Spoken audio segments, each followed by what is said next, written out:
Hey everybody, Scorpion here. So this video is going to be mail.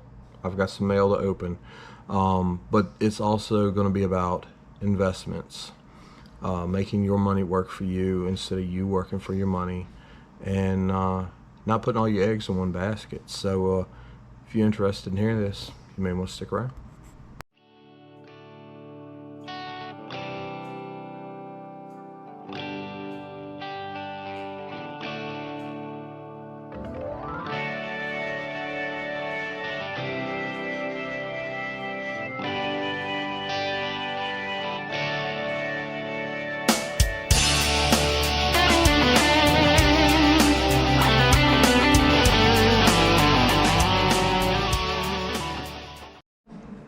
Alright, so look up Fidda, Fidda on Instagram. He sells a lot of the high dollar stuff. So I got the first in the series of this, and apparently they created the second in the series, which is this, but they created a bunch of different versions of it. So I went with the same version I got last time, which was the antiqued. I had it graded. So the first in the series was an antiqued revolver graded at MS-70. Of course, MS-70 is not promised, but I now have the first and the second in the series graded MS-70. So I'm gonna open this up and let y'all see it. So this is the certificate of authenticity for it. It says the enclosed is an authentic collectible coin issued by the authority of the Republic of Chad and is legal tender in the country. Metal, .999 fine silver, weight 2 ounces, size 70 by 44 millimeters, finish antique silver with gold gilding. Country, Republic of Chad, face value 10,000 francs CFA, year of issue 2024, and mintage of 1,000. So that's a limited mintage, that's a low mintage of 1,000, and it was the same for the first one if I remember correctly. So 45 caliber pistol, 2 ounce, 999 fine silver collectible coin. This is the box that it comes in. So what he does is he gives you the option of getting it graded at a price, and he sends it off. You know, it comes in this box and all. I'm sure he probably opens it to make sure it's in there or whatever. I'm not exactly sure how he does it, but this is the box that the coin itself would come in if it was not graded. It's got a little cutout and all, and this is the little card that certifies it. So you want to keep that with it. Is there really any need to keep it with it? No, probably not. But if I should for any reason decide that I wanted to sell it, I would want to put everything with it. So this is with the case that it comes in after it's graded. 2024 2 ounce Chad. I don't know what that is. It's like a S10KF 45 caliber pistol. It says gilt, MS-70 antiqued, and then it's got the information, numismatic guarantee corporation, NGC. So this thing is super cool. Got a little bit of a glare going, and this is the back side. So it comes in a big case because it's not a 1 or 2 ounce coin of normal size, so they have to put it in something like this. So this is the capsule inside that it would have been in that box, put inside of the sealed case. So MS-70 is perfect condition, and as I said, the 2023 2 ounce Chad pistol also come in at MS-70 antique. I really hope to be able to get all of them at MS-70, but there's no guarantee. Now the reason I say, and I'm just going to throw some numbers out here because I don't completely remember. The reason I say this is not how to buy metals if you're trying to stack or if you're starting is because this is like $200. It's only 2 ounces of silver. At $30, a slip was like $60. That's it. But it's a low mintage, so that pushes the price up. It is a specialized coin. It's not just a regular, coin. And he had to pay a fee for it to be graded as well. So that pushes the value up of this, and collecting all of them in the series, especially if I get them all MS70. If, let's say it's 5 in the series and I've got all 5 of them, being that they're limited mintage and they're graded perfect condition, there's not going to be a lot out there like that. And if others want them, it makes them very valuable. So I do stack silver, but I also collect silver. So I'm going to get into a little bit of explanation of the difference in just a second. All right, so I can hear some of you, well, what's the difference between collecting and stacking? I mean, you're getting silver, right? Well, if you're a stacker, then you're stacking to protect your wealth. All right, so let's say if the dollar falls, you've got silver that you can barter with, trade with, buy a loaf of bread, a gallon of milk, buy stuff from your neighbor or your friends down the street, people who know the value of silver. If you're a collector, that's a little bit different. So when you're stacking, you're normally trying to get it as cheap as you can and stack as much as you can to protect you and your family. I mean, let's say the dollar falls and dog coin is the next currency or something. I mean, who knows? It may be spaceship or who knows? I'm just making something up here. If you still have dollars, will they even transfer to the new currency? Are they going to transfer $1 for one coin? Are they going to transfer, $1 for 10 coins? Are they going to transfer $10 for one coin? You just don't know. And like I said, they may not transfer at all. You may have $10,000 in the bank and it's not worth nothing anymore. So if something like that happens, that's why you're stacking. That's what a stacker is. Just trying to protect your wealth. So we'll say, and it's different for everybody, but maybe 10% of your money is in silver and gold, or 30% of your money's in silver and gold in case something happens. You have a good starting point to go to the new currency, or if power goes out, some horrible event happens or something, then you have something you can use to barter and trade with other people.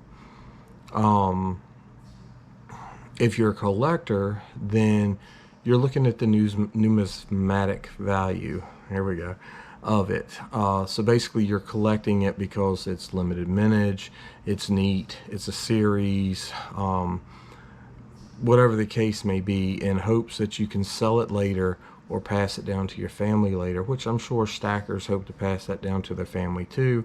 But again, nobody knows what you have, so if I'm no longer here, my kids have access to it and they're not going to be taxed. I've already paid the tax on it and nobody knows what they have at that point. So that's kind of one of the purposes of stacking.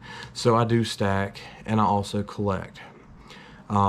A lot of the stuff that I collect is stuff that's limited mintage, or aka low mintage. Special items like that. I try to collect the whole series, and I've fallen short on a few of them. Just stuff like that, is in hopes that later in life I can sell it for a increased value, that kind of thing. Now, knowing my luck, I'll hold on to it until it's not worth anything for a numismatic value or whatever. But I'm not really looking to flip it. But if I need money, that's going to be what I'm going to sell first, because they're going to have a higher value or a higher premium on them. So yeah, that's kind of the difference. Now there is a what I consider a third category. Um, you have stackers, you have your numismatic or your collectors, and then you have your flippers. So what a flipper is, some new kind of low mintage coin or some new series or something comes out, and they'll buy 20 or 30 of them. They may keep one or two for themselves, and the rest of them they're going to throw like $10 on. So if the price was $30, they're going to sell them at 40 because the mints and other places that are selling them are going to run out of them fast, and that's a way for them to make extra money. Now, some of the special Silver Eagle commemorative coins have come out, and people buy them at like 150 and sell them for like 500. I mean, they get crazy, especially if they send them in to get them graded and stuff. So there is a money-making, thing in there if that's something you choose to do. But that's really not me. That's not what I'm here for. I like to collect the stuff that I see and I enjoy and I like. And, I like pew-pews. So, yeah. And I also want to be able to stack up stuff to make sure my family's safe, because that's important to me. So I do a little bit of both. I started off as a stacker. After a few months, 6 months to a year, I quickly got into the collecting side of it, and now I do a little bit of both. I really do more collecting than I do stacking, but I have a different opinion than most about that as well. Huge event happens and whatever, right? And I need stuff for, to barter and trade. So this right here is still 2 ounces of silver. Maybe I paid $200 or $300 for it now, but is that really going to matter to me in a bad situation, in a SHTF or whatever? No. I still have 2 ounces of silver, so I can still barter and trade with this. That's kind of how I look at it.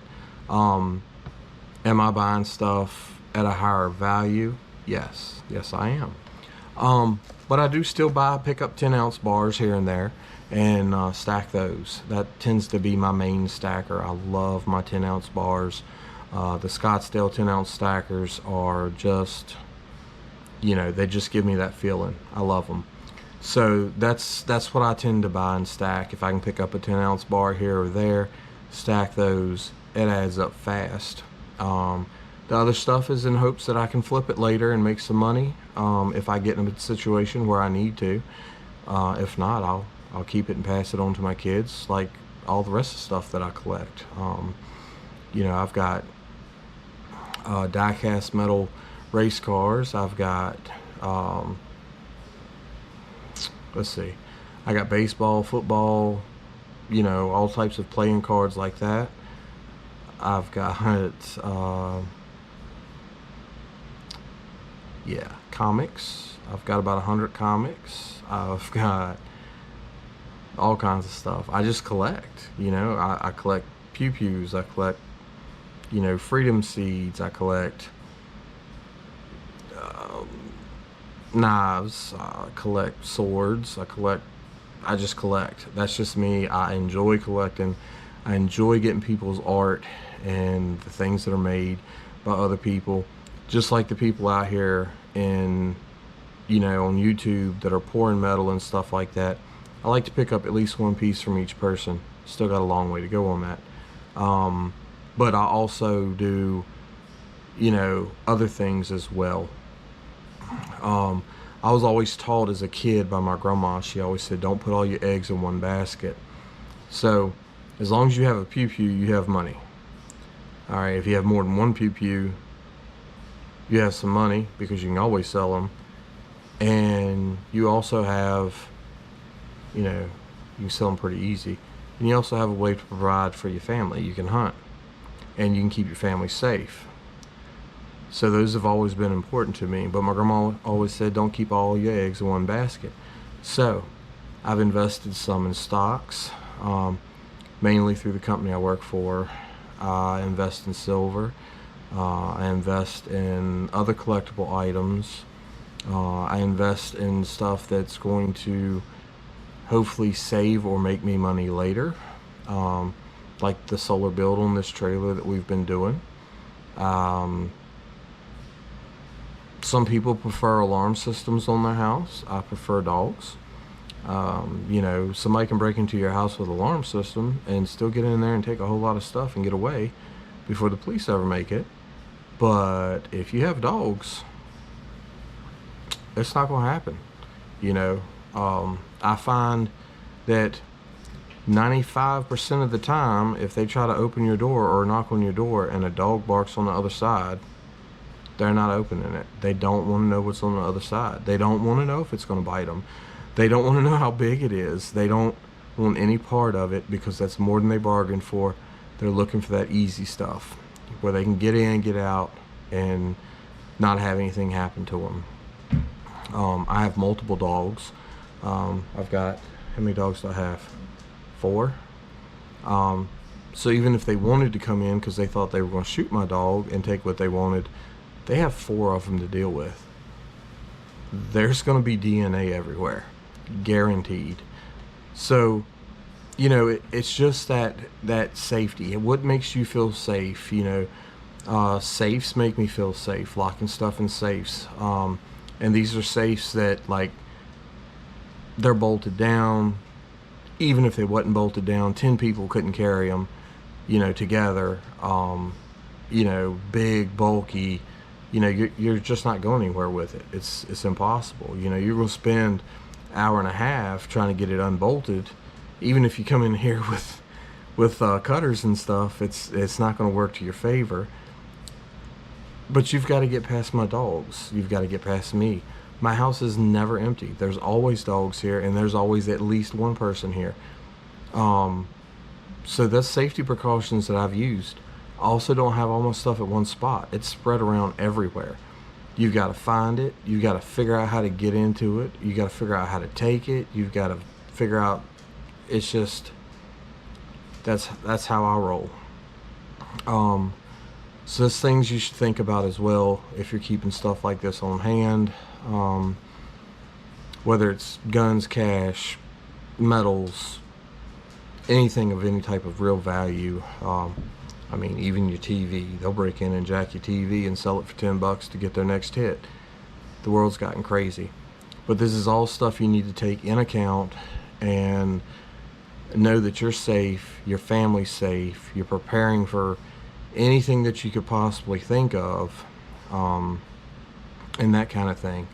So we're just kind of hitting on the basis of more of a money thing in this video, and that's kind of what I'm going to leave it at. We will approach other categories and other things in later videos that might make you think, and I'll show you some stuff too that may help you out as you go down this journey. But as usual, if you have any questions, feel free, drop them in the bottom. I'm about being prepared. I'm not saying to be prepared to fight the government or anything crazy like that. I'm just saying be prepared for, you know, snowstorms, hurricanes, tornadoes, substation blows up every now and then. You know, at the bare minimum, bare minimum, you should be able to make it a week with no power. Excuse me, no power, no internet, no nothing like that. Bare minimum. And that's really the bare minimum, because I've seen snowstorms here that left people longer than a week and without power. And I mean, I'm just in Virginia. So anyway, so, you know, natural disasters happen, components break and fail, you know, anything can happen to leave you without power and internet and that kind of thing. And you need to have a way to be able to cook some food, have a little bit of light, have something to entertain yourself, you know, stuff like that. So we'll get into more of that stuff in other videos. As I said, this is more just about money. Don't leave all your eggs in one basket. This is just one way of me collecting, you know, some silver and stuff. I think the grand scheme of things, if you want to go on the collector side, that's fine. Just know if you're in an emergency, you're not going to get that value back out of it or more. You're probably going to be selling it for its weight, and that's it. So that's not a situation you want to put yourself in. So I'd say you need to stack some weight as cheap as you can before you go to collecting, and still stack more weight after that. So the collecting is to be able to sell later at higher prices or that kind of thing, or maybe it's just something you want to keep because it's pretty to you. So you know, I'm not going. I'll never say put everything in metals though. I'm not going to say put everything in cash. I'm not going to say put everything in crypto. I'm not going to say put everything in the stock market. It's just you can't completely trust one system because you're setting you and your family up for failure. You need to diversify. If the stock market crashes, don't sell. Leave what you got there. You know, it pretty much comes back up past what it was before it crashed. It may take 10, 15 years, but if you sell your stuff, you're basically cutting your own throat. Just leave it there. Keep buying. Keep putting into it, because now you're getting it cheaper. So now you're going to make money when it goes back up. Same thing with any of your cryptos or Bitcoins or Satoshis. I didn't forget you, Jerry. I got you, buddy. You know, anything like that, you know, don't panic because the price goes down and start getting rid of it. You're in it for the long haul. You're in it for your future and your family's future. Just keep going. A lot of people are like, oh, silver's up $30 an ounce, blah, blah, blah. Okay, it's up to $30 an ounce. So if I was buying, let's say I was buying $100 worth of silver a month, so I'm getting 4 coins a month, right? So 4 ounces. Well, if it goes up to $30 an ounce, well, now I'm only getting 3 ounces, or 3.5 ounces, you know, or 3.25 ounces, or something like that. I'm still investing the same amount of money. I'm not getting the same amount of silver, but I'm still investing the same amount of money. So it doesn't change the grand scheme of what I'm doing.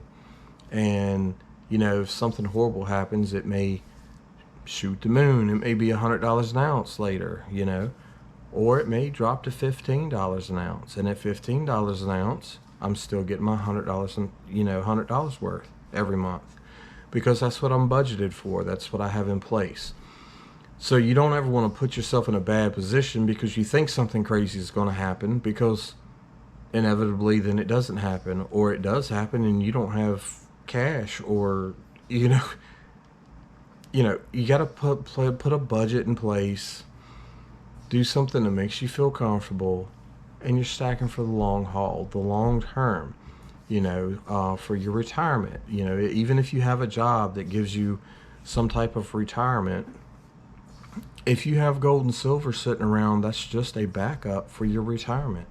Your retirement may not be as much because of inflation. Now stuff costs twice what it used to do. So your retirement may have lasted you 30 years or whatever, but now it costs more. So now it's only going to last 15 years. Well, you got gold and silver that you can sell at a regular pace through that 15 years to get you another 10 or 15 years. You know, that's kind of what this is about. That's what it's for, and that kind of thing. And that's why I have collector's pieces, because I would hope I'm not going to be in a rush. I've got 10, 15 years that I can sell this. So I'm going to make sure I get its value, you know. Just that kind of thing. Just giving y'all information, food for thought, stuff to think about, that I consider important to me, and that kind of thing. And it's never too late to start. Never too late to start. Granted, it would benefit you more if you started when you were 15. But I didn't. I started like 4 or 5 years ago. But at some point, you know, make that change, take that first step, and start looking at that stuff. Start investing in stuff. Start making your money work for you instead of you working for your money. That's the key. See y'all next time.